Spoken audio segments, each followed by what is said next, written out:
Welcome back, everyone, to another Too Good for Theaters video. Today, with the NBA season upon us, I wanted to go over my predictions / expectations for the upcoming season of the Philadelphia 76ers, so let's get right into it.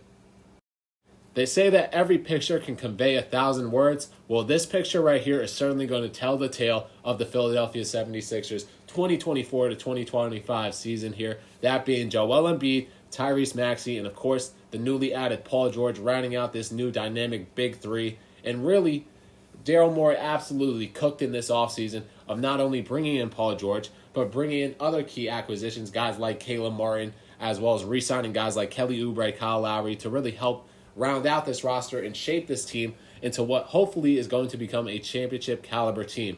And Nick Nurse is certainly going to have all the tools to really transform this team into what he already accomplished in Toronto, which is being a championship caliber team here. And it's going to be in the hands of these three gentlemen right on your screen. But enough of all the hype with this team.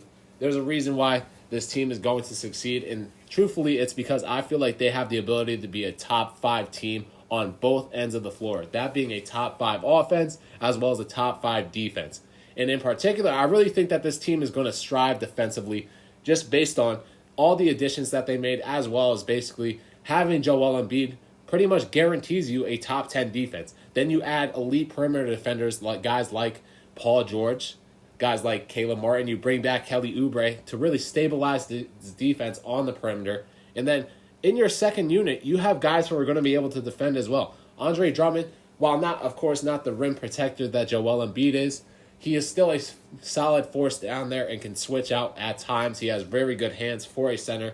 So you're not going to lose much going into that second unit, whereas you had to kind of transform your entire defense when Joel was taken out last year to really compromise what Paul Reed was good at, which was his switchability and really just kind of not being able to play the same type of defense you would when you have Joel compared to Andre Drummond, and that being in Paul Reed there.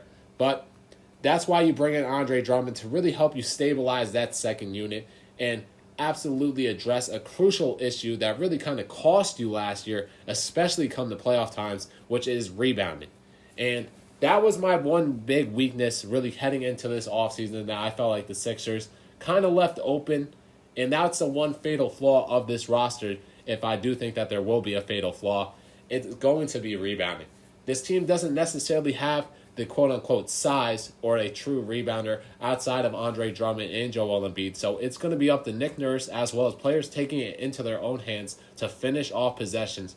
And with this defensive unit, I think there's going to be a ton of possessions needing to be finished off. You have guys who can switch on the perimeter like Paul George, Caleb Martin, Kelly Oubre, even guys like Eric Gordon who can guard up or even guard down if need be. And that really just shows the flexibility as well as the versatility of a lot of these wing players that the Sixers acquired in the offseason or at least re-signed. And it was very similar to kind of what they had last year with guys like Nicholas Batum as well as Kelly Oubre, of course, returning.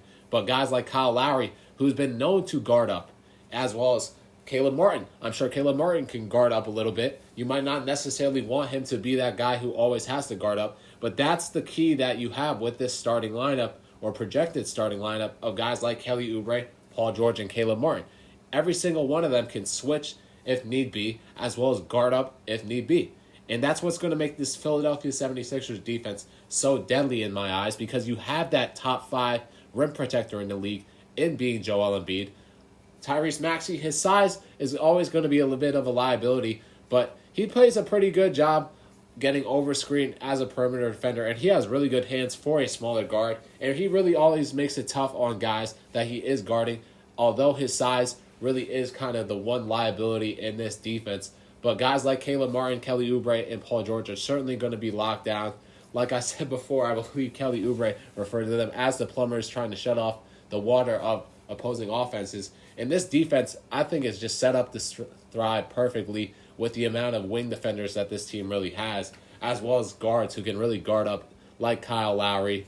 And really, every player is going to be able to highlight themselves on defense, and there's going to be not a lot of true weaknesses in this Philly defense.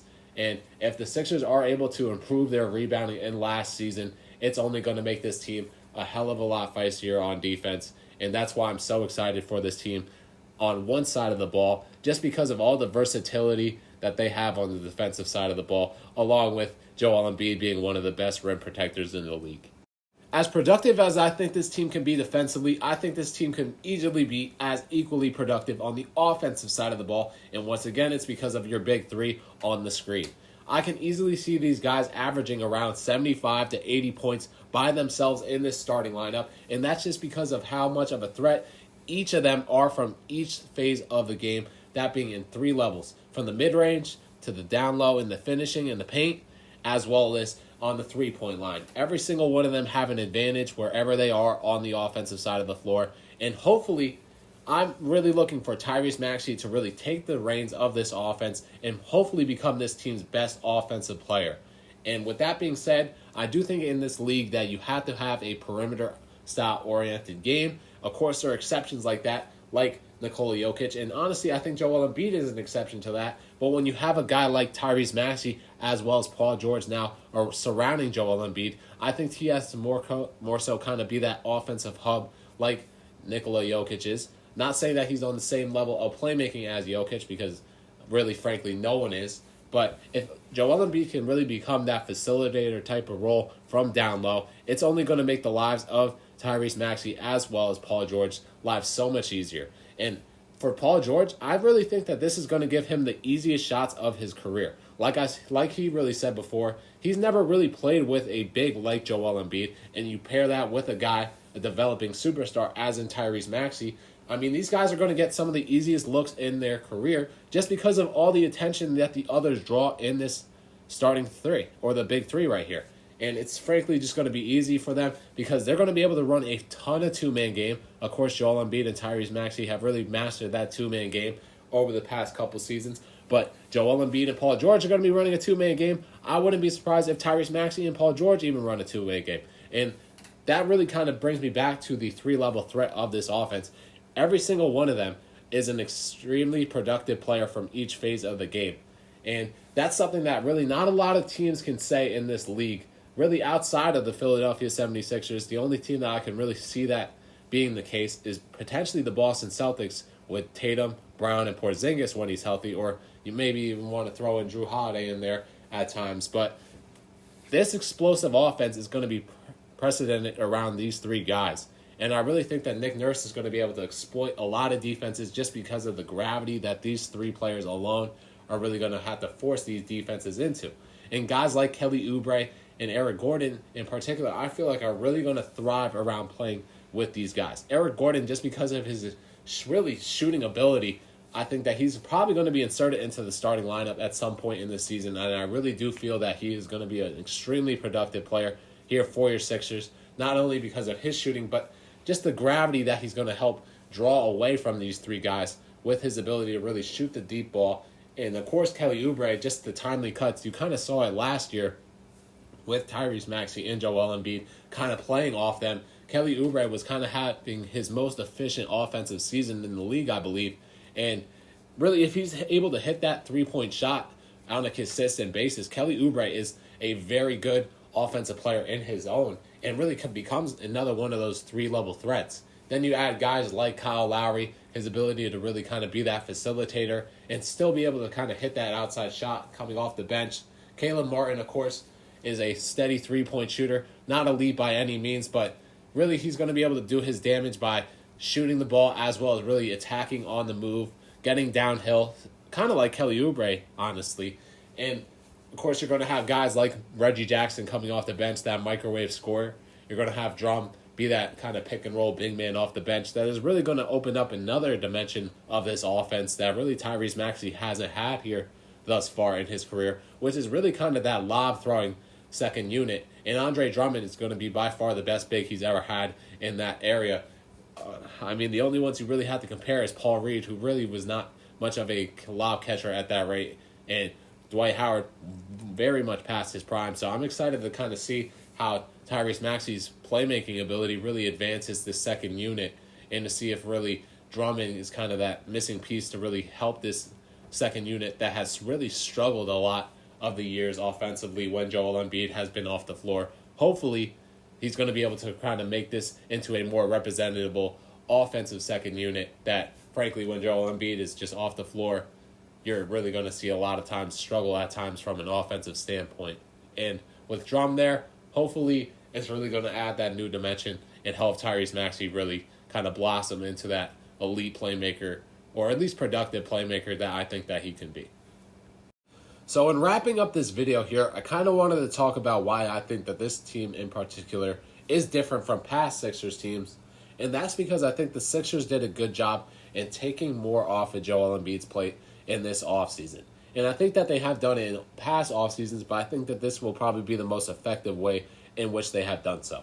And what I mean by this is, I think that Joel Embiid is really the only example across the league. Maybe you can argue for two other players like Victor Wembanyama or even Giannis Antetokounmpo, maybe to a degree. But Joel Embiid really is the only example of one player being the offensive hub and defensive anchor of a team. And there's just so much pressure for him to really deliver on both ends that there's just too much for him. And I think that's why you have seen playoff struggles at times, because he's just asked to do so much.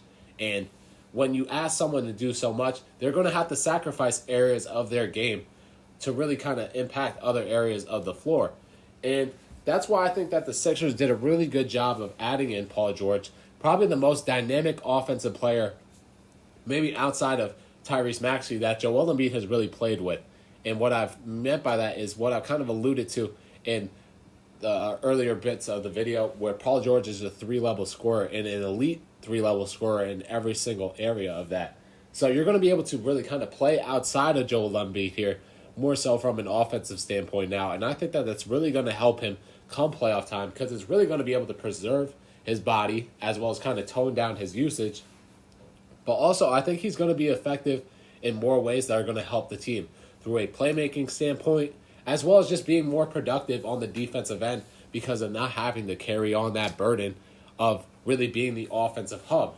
And that's why I think kind of handing over that baton to Tyrese Maxey here for this upcoming season will really be a striking factor why the Sixers might be able to have that deep playoff run, because Joel Embiid is going to be expected to do less from an offensive standpoint with the superstars around him, as well as just the other players being able to help them, the role players like Kelly Oubre, Eric Gordon, and Caleb Martin from an offensive standpoint. But you're asking so much less of Joel Embiid now than you have of him in past iterations of this Sixers team. And that's really why I think that there's times where Joel Embiid hasn't been healthy, because he's been asked to do so much, as well as just basically having some freak injuries come playoff time and stuff like that. But I think that this really is a key of why you might be able to see the Sixers kind of break that next point that they really haven't been able to pass, and passing the second round, because you're going to be able to get a healthier and potentially even a more productive Joel Embiid come playoff time, because he's expected to do less. And hopefully guys like Tyrese Maxey and Paul George are able to kind of deliver around that. And when Joel Embiid's taking a back seat, he's going to be more effective in what he's doing from an offensive standpoint in other areas of his game, which is what I'm really excited for, because the talent around Joel Embiid is probably the best that it's ever been, with guys like Tyrese Maxey continuing to ascend, as well as Paul George kind of being at his peak, maybe a little bit on the downward at this point, but he's still an extremely productive player in this league and still an all-star, which is why I'm so excited to really see what this Sixers team does around Joel Embiid. And if Nick Nurse, as well as Daryl Morey, maybe identified that as an off-season issue of having Joel Embiid having to be the best offensive player and defensive player on this team every given night, and getting guys who are going to be able to help leverage that with Paul George, as well as other defenders who are going to be able to really kind of help Joel Embiid from a defensive standpoint, guys like Paul George, of course, as well as Caleb Martin, and even bringing in a guy like Andre Drummond, who's going to be more serviceable in backup minutes come playoff time, hopefully, and it's not going to put so much pressure on Joel Embiid's plate. Which, that's really, I think, my biggest takeaway of the Sixers all season. Of course, you have Paul George, you add that third option, but it makes things easier for Joel Embiid and Tyrese Maxey, which is so incredibly important. And that's why I really think that this Sixers team is different, because you're going to be able to see a more productive as well as a more healthy Joel Embiid who's asked to do less. And Tyrese Maxey, I think that this is certainly going to help him, because the more this kid has been given, the more he's been able to take. All right, everyone. That's going to conclude this episode on my expectations / hopes for the Sixers' upcoming season here. Let me know your thoughts in the comments below on the Sixers' floor / ceiling, as well as the biggest weaknesses and strengths of this team. And once again, thank you so much for watching.